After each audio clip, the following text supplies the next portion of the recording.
Aujourd'hui, Mixeur fait une balade gourmande sur le High Line de New York. Décore la table avec des objets souvenirs de Hollande.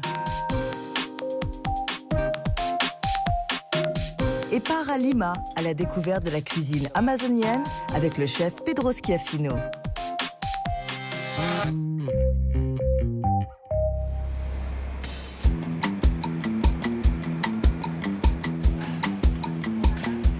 En quelques années à peine, ce site est devenu l'un des préférés des New-Yorkais et des visiteurs de la Grosse Pomme.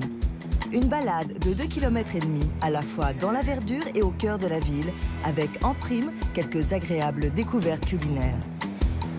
Le High Line, c'est avant tout un parc à New York, mais c'est un parc un petit peu exceptionnel au sens où il s'agit d'une ancienne ligne de chemin de fer surélevée, à 9 mètres du sol. C'était une ligne de chemin de fer de marchandises qui s'est trouvée désaffectée dans les années 80 et restée à l'abandon. Des plantes s'y sont installées, ça a capturé l'imaginaire des New-Yorkais et après un processus assez original, ça a été transformé en ce qui est aujourd'hui un parc public extrêmement agréable et extrêmement populaire du côté ouest de Manhattan.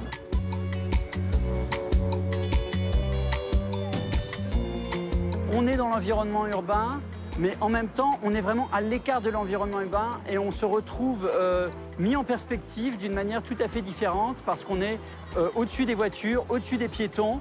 On est à la fois dans la ville et hors de la ville et les gens adorent ça. Dans l'idée des créateurs du High Line, il y avait cette idée d'exception, d'offrir quelque chose qui soit différent, qui soit original.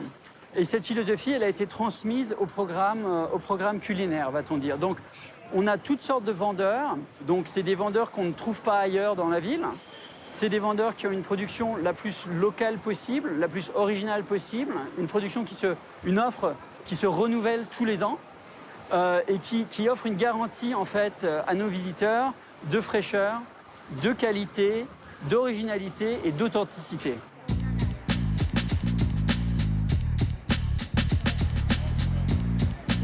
Nous servons des paletas. C'est un bâtonnet glacé originaire du Mexique que nous offrons en différentes saveurs et qui est préparé par des Mexicains. On reconnaît le goût du Mexique grâce aux fruits et aux épices que nous utilisons. Nous proposons des jus fraîchement pressés à base de fruits et de légumes biologiques auxquels nous ajoutons du gaz carbonique. En fait, il s'agit d'un jus frais pétillant. Nos boissons diffèrent des sodas traditionnels car ces derniers sont composés de sirop concentré qu'on dilue avec de l'eau. Nous évitons le sirop et le sucre concentré.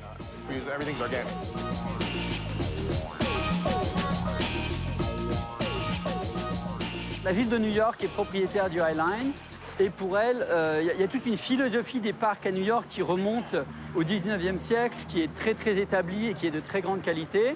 Et donc, on a la volonté d'avoir un environnement qui est avant tout un environnement naturel et qui n'est pas dominé par le commerce.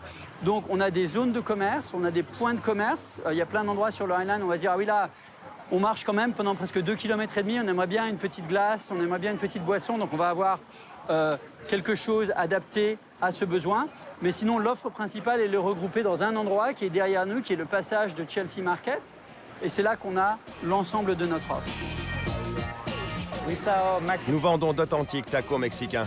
Nous proposons également des tortas, des burritos et des accompagnements comme du riz, des haricots, des plantains et des churros par exemple.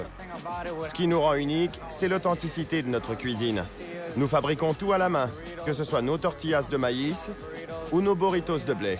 Notre menu propose des plats faits maison et nous n'utilisons que de la viande biologique.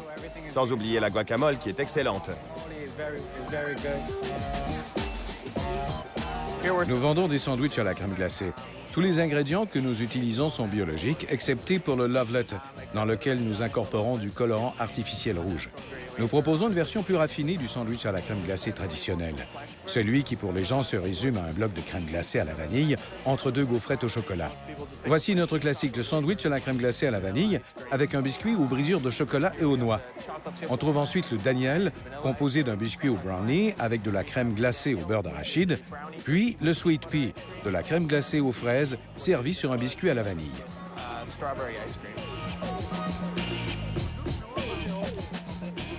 Combien de personnes peuvent défiler ici une journée comme aujourd'hui? Une journée, je pense qu'une journée record de week-end, quand les conditions météorologiques sont idéales, ça va faire 50 000 à 60 000 personnes dans la journée sur le High Line. Et qu'est-ce qui vous plaît du High Line? J'adore ça. C'est agréable de travailler à l'extérieur. Il y a donc beaucoup de touristes, hein? Oui, j'en vois énormément. On voit des touristes du monde entier. Ce que j'aime de mon travail, c'est qu'on rencontre des gens de différentes cultures.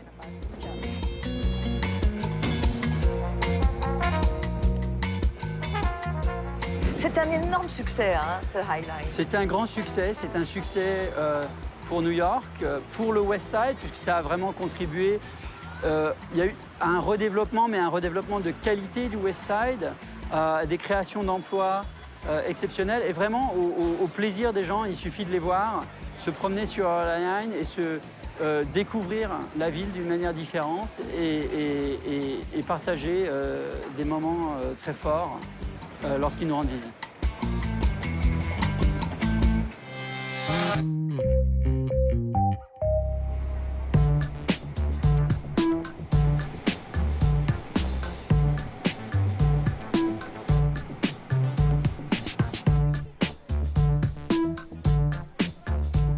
C'est une petite échoppe comme il en existe des dizaines dans cette rue commerçante et animée de la rive asiatique d'Istanbul. Mais celle-ci attire l'œil avec ses produits dorés, ambrés, savamment mis en scène. Nous vendons du miel depuis 30 ans. L'entreprise existe depuis très longtemps. Dans l'industrie apicole, cette longévité est significative. De nos jours, on trouve toutes sortes d'ajouts artificiels dans le miel. Même après 30 ans, le miel que nous fabriquons a conservé la même qualité, les mêmes ingrédients. C'est pour cette raison que notre entreprise est toujours là, après autant d'années.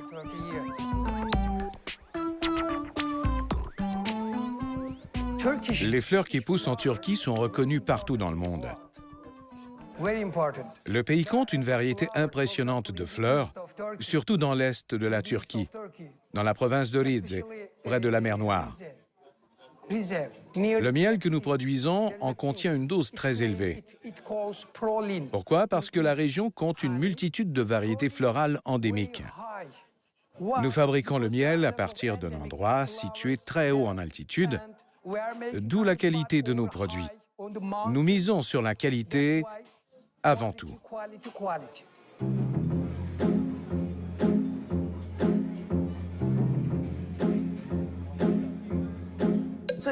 Donc vous avez plusieurs types de miel ou un seul? Nous proposons plusieurs variétés de miel. Par exemple, nous produisons 5 sortes différentes. Et ils ont tous des goûts différents? Tout à fait. Et mis à part la fleur, qu'est-ce qui fait un bon miel? Il faut une bonne dose de confiance et beaucoup de créativité. Sans oublier les apiculteurs. C'est essentiel. L'élément le plus important, c'est l'apiculteur. Puis, la fleur et finalement, l'altitude.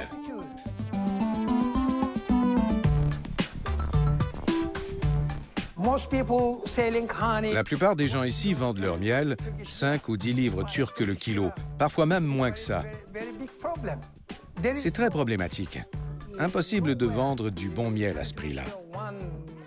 Le miel coûte très cher. C'est un produit très difficile, très complexe à produire.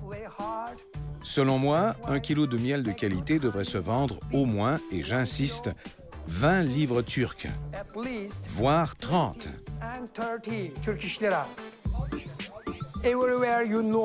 Partout dans le monde, les abeilles sont en danger. Beaucoup d'abeilles meurent. Savez-vous pourquoi? En fait, selon moi, nos téléphones portables nuisent beaucoup aux abeilles. C'est mon hypothèse. Sans abeilles, la vie est impossible. Sans abeilles, il n'y a pas de vie, pas de fromage, pas de miel.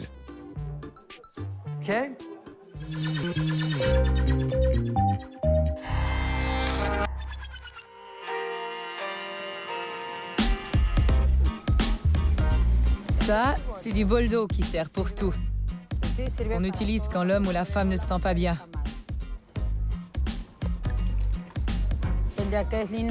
Ça, c'est la linaza, des graines de lin. On l'appelle ainsi parce que les graines sont très petites. Ça devient épais et ça fait du bien aux reins.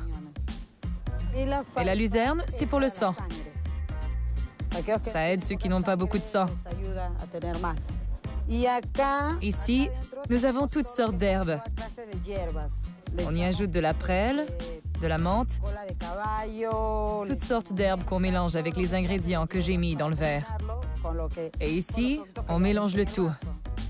Ça rafraîchit beaucoup l'estomac et le foie, parce qu'il contient plusieurs sortes d'herbes médicinales. Et il y a des gens qui souffrent de gastrite.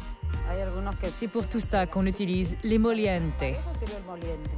C'est une boisson traditionnelle au Pérou. C'est un des autres symboles de notre patrie. Prenez-le, s'il vous plaît.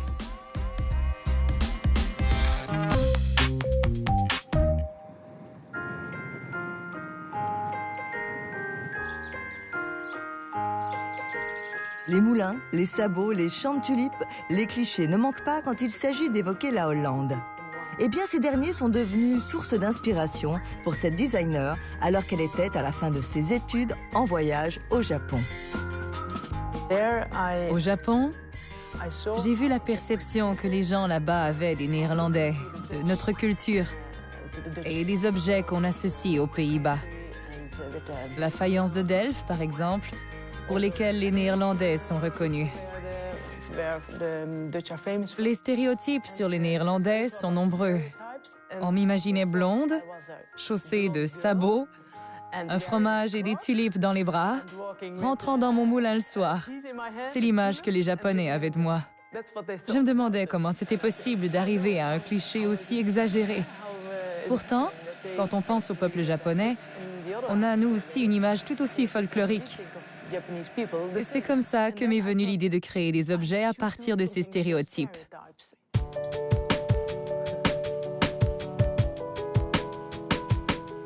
Voici le premier objet de la collection, une tasse bleue dont le dessous réserve une petite surprise, un motif typique de la faïence de Delft. Au premier regard, la tasse semble bien normale, mais quand on la soulève pour boire, on voit le détail en dessous. On n'est pas très loin du cadeau souvenir, mais il y a quelque chose, un petit plus. Oui, tout à fait. C'était précisément mon but. Je souhaitais concevoir des objets uniques qui conservent à la fois leur cachet d'origine. C'est la raison pour laquelle je me suis servi de ces objets miniatures. On les trouve par milliers dans toutes les boutiques de souvenirs d'Amsterdam. Je voulais incorporer ces bibelots-là dans une œuvre plus grande. Ces objets font partie de notre héritage culturel.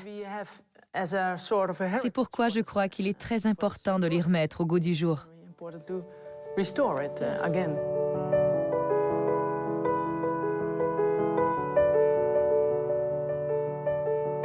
J'ai créé toute une série d'objets décorés d'éclaboussures de peinture.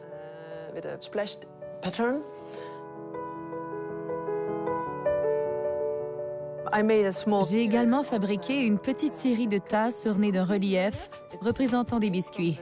J'ai puisé mon inspiration dans les motifs de biscuits traditionnels néerlandais, les speculoos. J'ai décoré chacune des tasses avec les différents motifs de ces biscuits. Et c'était important pour vous que ces créations soient aussi fonctionnelles. Oui, c'était très important pour moi. Je veux concevoir un objet qui soit beau, mais aussi pratique. Par exemple, on peut se servir des bols dans la vie de tous les jours. Ce sont donc des objets très fonctionnels. Ce ne sont pas que des objets d'art.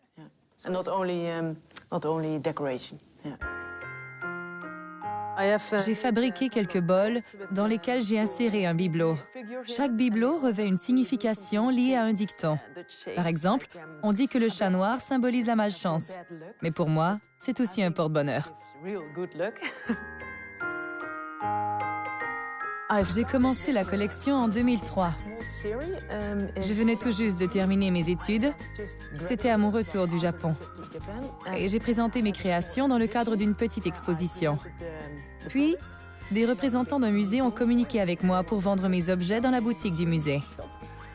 Comme mes objets connaissaient beaucoup de succès auprès des touristes, on m'a demandé si je fabriquais aussi des emballages pour qu'ils puissent les transporter facilement dans leurs bagages. Je n'avais pas du tout pensé à fabriquer des boîtes. Enfin, tout a commencé à très petite échelle. Au début, je fabriquais mes objets chez moi, juste sur une table. Et maintenant, eh bien, c'est pas mal gros.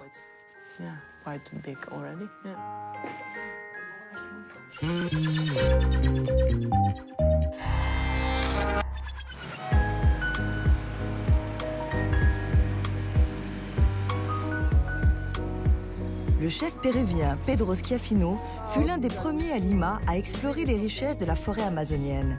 Ses produits et savoir-faire ancestraux, combinés à sa créativité, se retrouvent sur la table de ses 2 restaurants. Le plus chic et étoilé, Malabar, et le plus décontracté, Amaz. En 2004, nous cuisinions avec beaucoup de produits qui étaient encore inconnus à Lima à l'époque. Nous importions beaucoup d'ingrédients de partout ailleurs au Pérou, en particulier de l'Amazonie. Il y a 10 ans, nous étions les seuls à utiliser de tels ingrédients. C'est la curiosité et la qualité des ingrédients qui nous ont amenés à créer notre restaurant. J'en ai vite vu le potentiel. Lorsque j'ai commencé à introduire ces produits dans mes plats, eh bien, les clients m'ont rapidement collé l'étiquette de la cuisine amazonienne, même si j'utilisais des ingrédients de la côte ou des Andes. Et au début, la reconnaissance est venue plus des étrangers que des locaux. C'est ce qui nous a aidés à survivre. Notre renommée à l'international a contribué à notre réussite, car notre cuisine n'intéressait pas tellement les gens du coin. Les touristes qui visitent le Pérou veulent déguster des plats locaux authentiques, et pas ce qu'ils pourraient trouver aux États-Unis, en Europe ou en Asie. Nous en étions bien conscients. Et nous souhaitions faire découvrir la cuisine locale péruvienne aux visiteurs. Voici une purée de pommes de terre douces à chair blanche et de piment jaune. Nous avons eu l'idée de ce plat grâce à la ferme que nous possédons à 1h30 de route au sud de Lima. Dans la mesure du possible, nous faisons pousser les aliments dont nous nous servons pour réaliser notre menu. On ajoute ensuite une garniture de légumes provenant de notre ferme. Certains sont crus, d'autres sont grillés, fermentés, marinés. L'assiette présente les légumes d'une multitude de façons.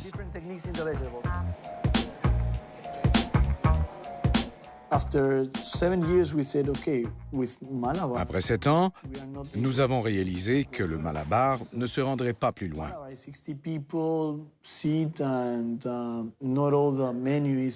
On n'y compte qu'une 60aine de places et seulement le tiers des plats proposés sont typiquement amazoniens. Nous avons donc décidé de créer un restaurant qui propose une cuisine totalement amazonienne. Comme le moment était opportun, nous avons alors ouvert un 2e restaurant, le Hamas.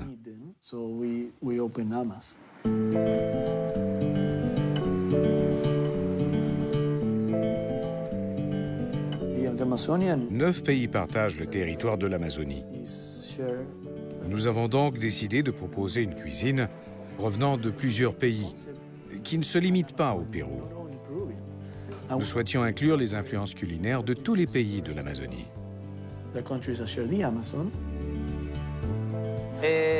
Voici un chonta, un palmier, un bois très dur. Il s'agit du cœur d'un palmier nain. Dans ce cas-ci, il s'agit d'une palme de pirroyo. C'est son cœur véritable.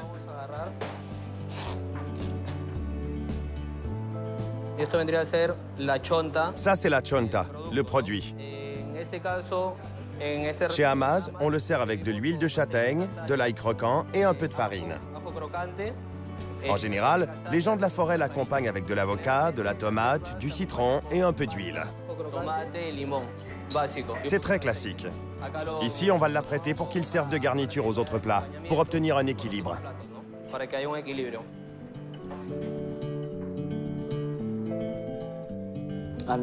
Nous voulions créer une cuisine qui dépasse le simple fait d'incorporer des ingrédients différents. Nous souhaitions représenter une culture. Tous les éléments du restaurant proviennent de l'Amazonie, que ce soit l'architecture, la décoration, le menu, la calligraphie, la musique ou la vaisselle. Tout le concept s'articule autour de cette culture-là.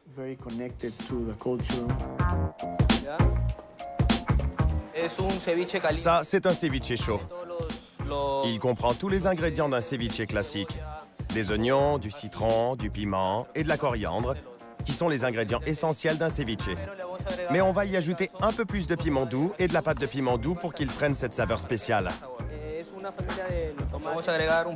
On va y ajouter quelques morceaux de piment doux, des oignons blancs, de la tomate, un peu de sacha culantro, qui est beaucoup plus fort que le culantro normal, la coriandre. On y ajoutera aussi un peu de lait de tigre. C'est un jus concentrant des saveurs acides et épicées qui rehausse la saveur du ceviche. On l'enveloppe avec une feuille de huira birao. Le birao est une plante dont la feuille sert à envelopper des aliments et on va l'attacher. La même fumée provenant de la canne Guayaquil va donner le goût au pakamoto. Il faut attendre 10 minutes environ. La première chose qui m'a frappé en Amazonie, c'est l'odeur. J'en garde un souvenir très vif. Dès l'instant où je suis descendu de l'avion, c'est resté gravé dans ma mémoire. Puis, petit à petit, j'ai commencé à découvrir les différentes herbes, les fruits. On trouve une odeur très prononcée en Amazonie. Ça s'explique par le climat qui provoque un processus de fermentation. Le ceviche de poisson tiraditos est un classique de notre menu. Mais celui-ci est différent, car nous le préparons en leche de tigre sans lime. Nous commençons par faire fermenter le manioc, comme on le fait traditionnellement en Amazonie.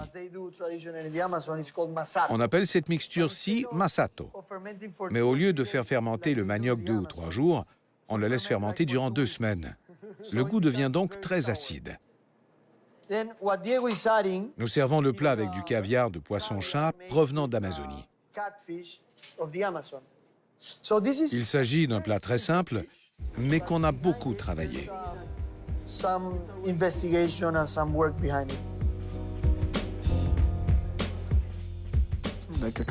Il y a quelques années de cela, notre objectif était de faire découvrir la cuisine à nos clients. Derrière chaque plat se trouve un amalgame de connaissances. Il ne s'agit pas de transmettre des connaissances culinaires, mais de découvrir la culture d'un pays et d'explorer différents ingrédients. C'est ce que nous essayons de transmettre à nos clients. L'Amazonie possède une culture riche et nous la faisons rayonner grâce à la cuisine.